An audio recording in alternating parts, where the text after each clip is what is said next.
Se meten en el móvil de cualquiera, interceptan llamadas, te persiguen, te espían y luego publican los detalles más morbosos.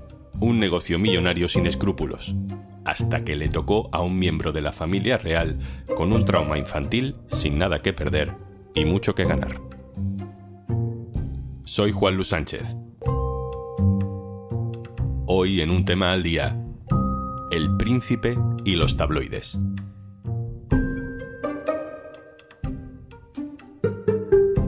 Una cosa antes de empezar. Hola, soy Juanjo de Podimo. Cómo me gusta venir por aquí a recomendarte cositas. Pero oye, que si por lo que sea no me quieres escuchar a mí, en Podimo puedes escuchar un tema al día sin interrupciones.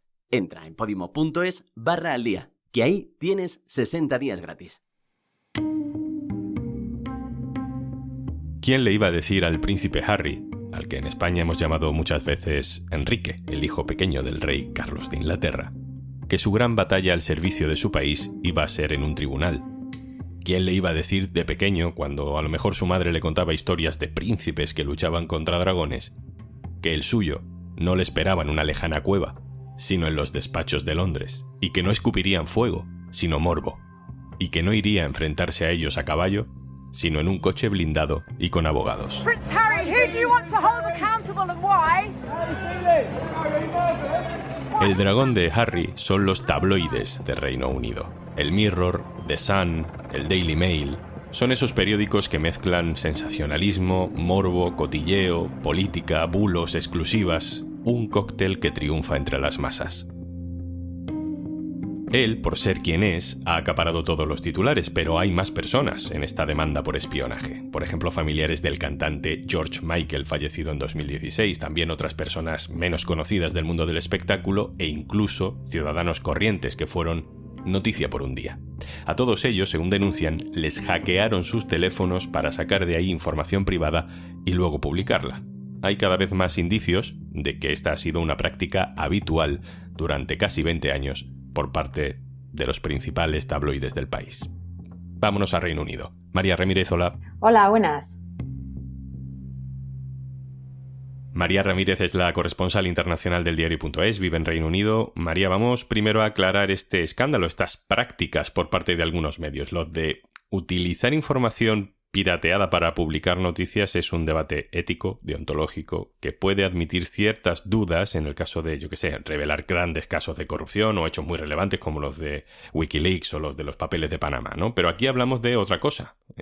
Casi que nos cuesta utilizar la palabra periodismo en este caso, porque es la explotación morbosa de cualquier detalle de la vida privada que pueda causar sensación. Recuérdanos cómo empieza el caso específico del que estamos hablando, que si no me equivoco se remonta a 2009, ¿no? Pues todo empezó gracias al Guardian y a la resistencia, bastante en solitario, de su entonces director, Alan Rusbridger. Hablé con Alan hace unos días, que está muy interesado en este juicio y ahora dirige una revista, Prospect, para el artículo que publicamos en el diario, y él recordaba los solos que estaban entonces, le amenazaban del equipo de Murdoch y también de otros tabloides. Todo porque el Guardian publicó varias historias, pero hasta el regulador entonces no le hizo ni caso sobre cómo realmente estos tabloides estaban utilizando métodos ilegales para acceder a información muy privada.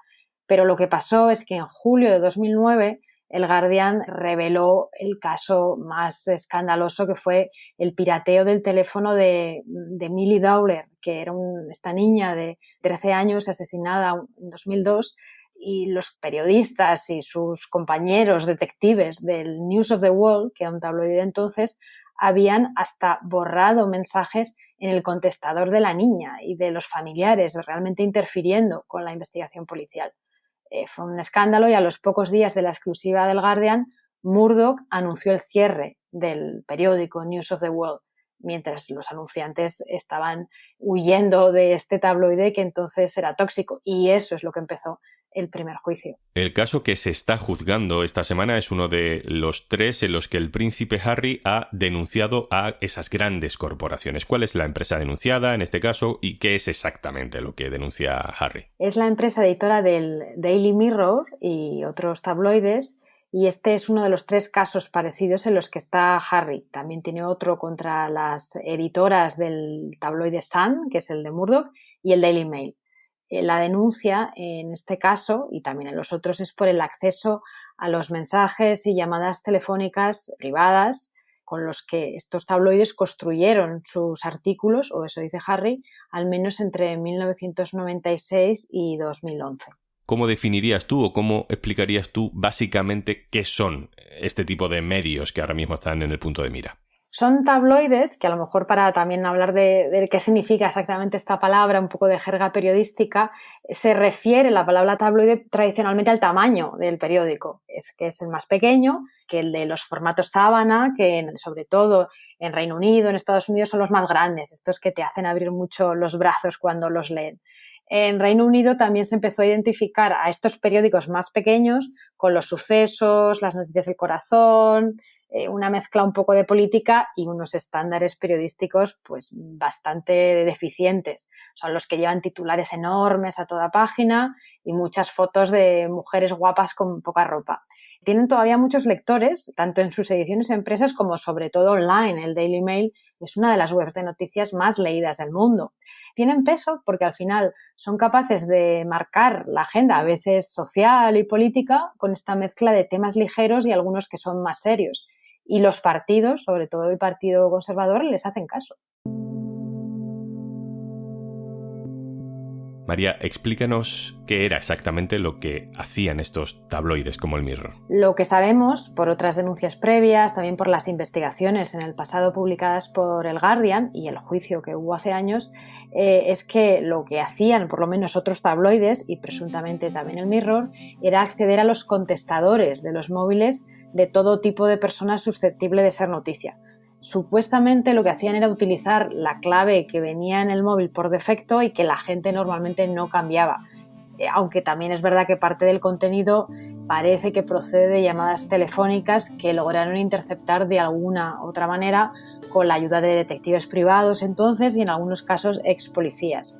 Los primeros casos se remontan la investigación por lo menos a 2009. ¿Y si espiaron a tanta gente, por qué nadie había denunciado hasta ahora? Hubo un juicio cuando estalló el primer escándalo en 2009 que fue sobre todo por el hackeo del contestador de una niña asesinada en 2002 y ahí se destaparon otros casos de aquellos años. En ese juicio fue gente condenada a prisión y fue gente a la cárcel. Pero desde entonces la mayoría de las denuncias, que ha habido muchas, se han resuelto con una indemnización antes de ir a los tribunales. Desde 2009 hay al menos 1.845 demandas por estas prácticas y se han resuelto fuera de los tribunales. Solo la empresa de Murdoch, que es la empresa del Sun, y que también conocemos a Murdoch por la Fox en Estados Unidos, también por el Times de Londres, es esta empresa, pues solo esta empresa ha pagado más de 1 millón de libras en compensaciones según los cálculos de un medio que se llama Byline Investigates, que está especializado en seguir estos escándalos. Y realmente hacían esto con muchas personas. Eran familiares de soldados, víctimas de delitos de todo tipo, también actores, otros artistas a veces de segunda línea. Estas personas pues raramente tenían las ganas o el dinero para aguantar un juicio que es costoso, que es largo y también la presión de los tabloides si los llevas a juicio.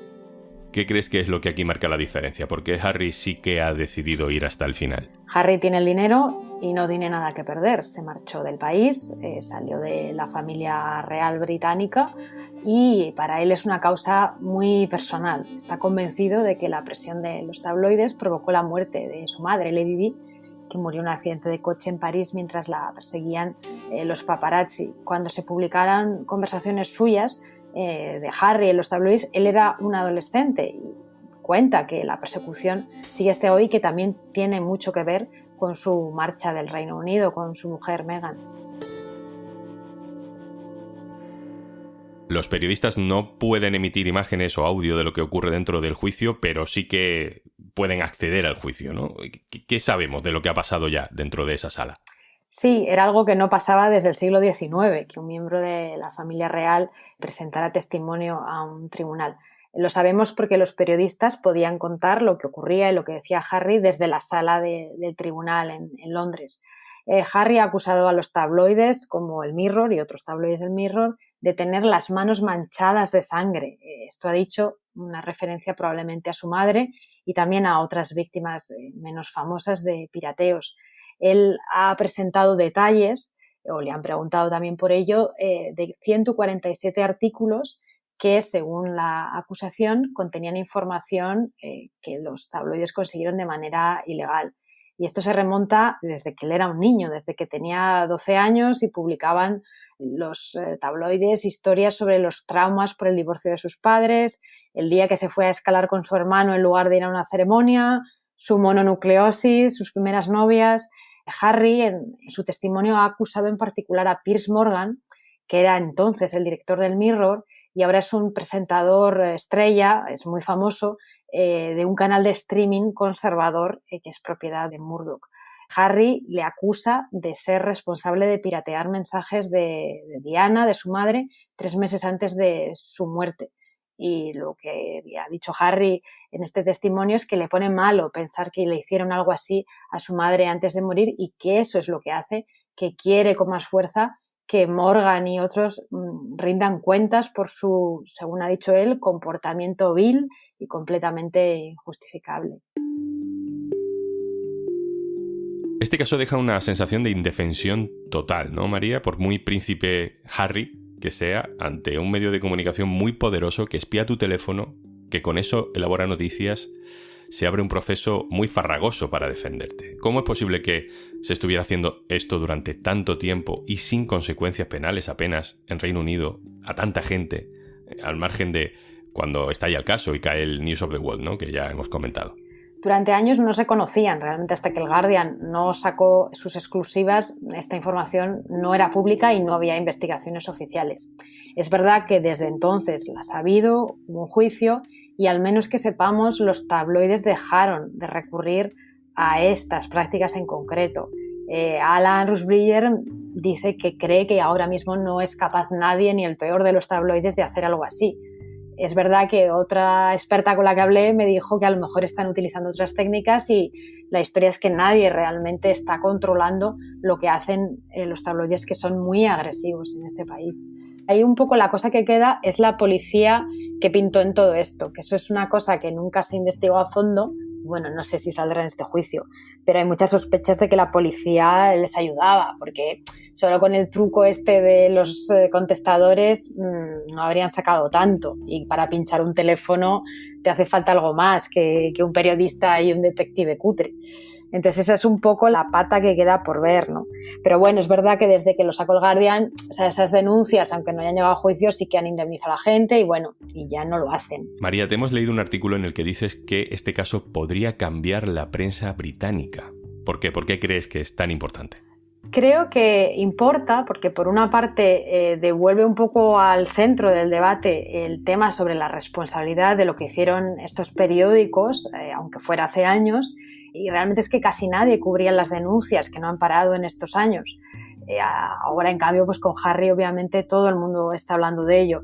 Y, por otro lado, también puede reactivar las conclusiones de un informe oficial que se hizo hace una década para que hubiera estándares mínimos y un regulador al que los lectores, los televidentes, los afectados también pues pudieran acudir y que haya consecuencias para estos periódicos si no respetan los estándares mínimos. Y este regulador se quedó un poco a medias. Vamos a ver si ahora esto cambia. Además, otra cosa interesante es ver el impacto que puede tener todo este debate para el imperio de Rupert Murdoch, que está en el otro caso, afectado en el del Sun, pero ahora digamos que es uno de los frentes que tiene abierto en un momento en el que esta empresa se enfrenta por la edad de Murdoch pronto a una sucesión y tendrá que decidir, sus hijos en este caso, qué camino quieren tomar. María Ramírez, compañera, muchas gracias. Muchas gracias a vosotros. Y antes de marcharnos... Porque escuchas podcast de curiosidades con las que luego quedas genial contándolas como si las hubieras descubierto tú. En Podimo, aprende mientras pasas un buen rato. Tienes 60 días gratis en podimo.es/aldía. Esto es Un Tema al Día, el podcast del diario.es. Si te gusta lo que hacemos, necesitamos tu apoyo. Hazte socio, hazte socia en eldiario.es/socio. Este podcast lo producen Carmen Ibáñez, Marcos García Santonja e Izaskun Pérez. El montaje es de Pedro Nogales. Yo soy Juan Luis Sánchez. Mañana, otro tema.